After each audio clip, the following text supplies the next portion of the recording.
j'ai constaté, c'est que le confinement ne crée pas de nouveaux problèmes au sein des familles. Il ne fait que condenser, accentuer et rendre insupportables des problèmes qui existaient déjà avant. Ce que je dis à mes patients et ce que je vous dis à vous maintenant qui regardez cette vidéo, c'est que cette période de confinement où vous êtes contenus, c'est le moment ou jamais de transformer vos modes de communication, vos modes de fonctionnement les uns avec les autres au sein des foyers. Et quelque part, vous n'avez pas le choix. À quoi sert la dispute selon vous ? Eh bien, la dispute, c'est parfois le seul moyen que nous avons trouvé pour affirmer tout simplement nos limites et nos besoins. Quand nous sommes dans une situation où quelqu'un empiète sur notre territoire, par exemple,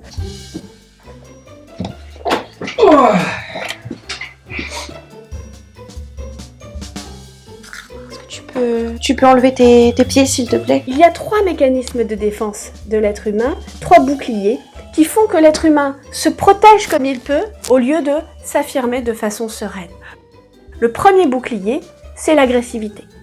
Est-ce que tu peux enlever tes pieds, s'il te plaît?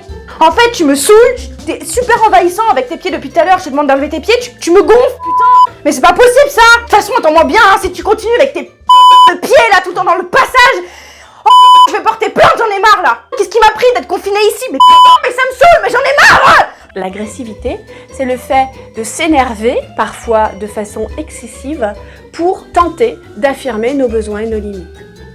Le deuxième bouclier, c'est la fuite. C'est le fait de s'extraire de cette situation pour éviter de se confronter à l'autre et de faire face à l'autre. Le problème avec la fuite, c'est que l'autre va finalement prendre le dessus sur nous. Et ça va être beaucoup plus difficile ensuite de pouvoir s'affirmer. Le troisième bouclier, c'est la manipulation. C'est tout un ensemble de manières d'être qui consiste à passer par quelqu'un pour, de façon détournée, arriver à ses fins. Jonathan? Oui. Ton père ne pourra pas jouer avec toi puisque il est posé sur son fauteuil avec ses pieds et il dérange tout le monde. Mais papa, elle a raison, pousse tes pieds là. Alors comment faire quand quelqu'un envahit notre espace pour le lui dire de façon posée et de manière à être entendu pour le bien vivre ensemble? Je vais vous proposer aujourd'hui 3 outils. Le premier, c'est la communication non violente. Le deuxième, c'est l'accusé-réception. Et le troisième, c'est le droit au but. Ces 3 outils sont des outils simples, efficaces, que vous pouvez utiliser en couple, avec vos enfants, que vous, les enfants, vous allez aussi pouvoir tester avec vos parents, avec vos frères et sœurs. Le premier outil, c'est la communication non violente. Écoute papa, quand je suis en train de faire mon café et que tu mets tes jambes et que ça m'empêche de passer, j'ai l'impression que tu empiètes sur mon territoire. Alors étant donné qu'on est confinés ensemble, j'ai besoin d'avoir un peu d'espace pour moi. Alors je te demande s'il te plaît d'enlever tes jambes. Moi, quand tu cries dessus, ça me fait sentir pas bien. Que j'ai besoin de tendresse. Alors je te demande de me laisser, faut pas me déranger.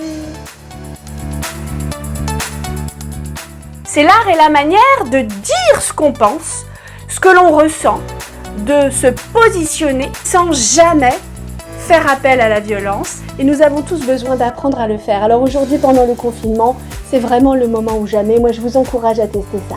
Le deuxième outil, c'est l'accusé-réception. Je vais donc te proposer d'aller faire ton café un peu plus loin. Donc là, ce que tu es en train de me dire, c'est que tu trouves que la meilleure solution, ce serait que j'aille faire mon café plus loin. C'est ça que tu es en train de me dire? Oui. Ben moi, quand tu me dis ça, j'ai l'impression de me sentir de trop et d'être gênante en fait. Est-ce que c'est vraiment ça que tu voulais dire? Mais non. Je voulais simplement dire que j'allais t'aider à déplacer la cafetière, te faire un café plus loin.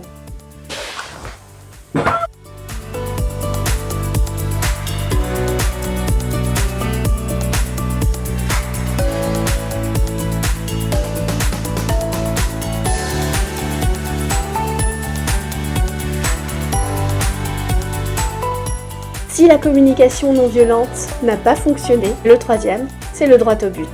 Le droit au but est une méthode de recadrage très efficace, tout en douceur.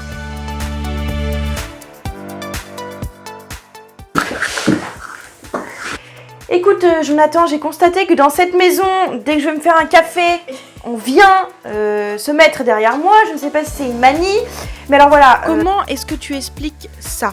Mais je sais pas, moi je voulais lire mon livre tranquille, moi j'avais pas pensé. Alors moi, ma position, il va falloir respecter ce que je vous dis. Comment tu comptes faire maintenant? Bah je vais reculer ma chaise tranquille et après je reviendrai quand on aura fini de le faire. Si vous utilisez telle quelle la méthode du droit au but pour recadrer des comportements qui de façon répétitive ne respectent pas vos besoins, eh bien vous pouvez le dire sur un ton très calme et très doux. Il n'est pas nécessaire de vous énerver, de parler fort ou de faire de grands gestes.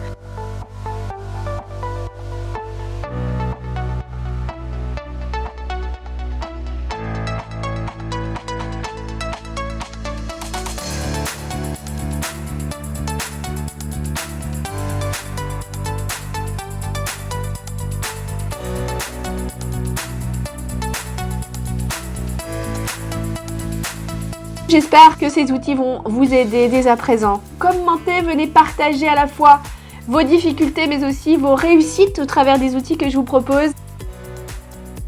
À bientôt!